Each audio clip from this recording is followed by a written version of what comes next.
والدین نے جو بھلائی تمہارے ساتھ کی ہے تم اس کا بدلہ کیا دے سکتے ہو؟ اگر تم نے ان کے بڑھاپے میں خبر گیری کر بھی لی تب بھی وہ بدلہ نہیں ہو سکتا کہ جو انہوں نے تمہارے وجود میں آنے اور تمہارے لیے جو مشقتیں جھیلی ہیں، جو اثار کیا ہے، جو قربانیاں دی ہیں تمہیں پالنے پوسنے کے لیے، اس کا بدلہ نہیں ہو سکتا۔ اس کا بدلہ ایک ہی ہے، اور وہ کیا ہے؟ اللہ سے دعا کیا کرو وَقُلْ رَبِّ ارْحَمْهُمَا كَمَا رَبَّيَانِي صَغِيرًا۔ پروردگار ان دونوں پر رحم فرما، رحمت نازل فرما، ان کی مغفرت فرما، ان کے درجات بلند کر، ان کی غلطیوں سے درگزر فرما، ان کے گناہوں کو بخش دے،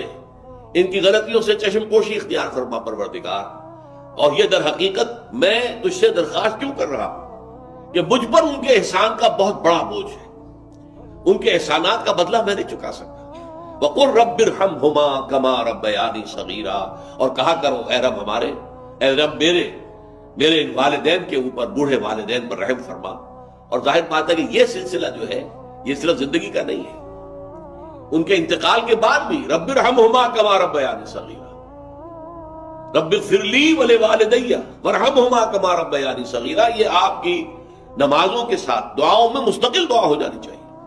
کہ اے پروردگار مجھے بھی بخشش فرما دے، مجھے بھی بخش دیجو، اور پھر میرے والدین کو بھی بخش دیجو، اور ان پر رحمت نازل کیجو، جیسے کہ اس نے مجھے پالا پوسا تھا جبکہ میں چھوٹا سا تھا۔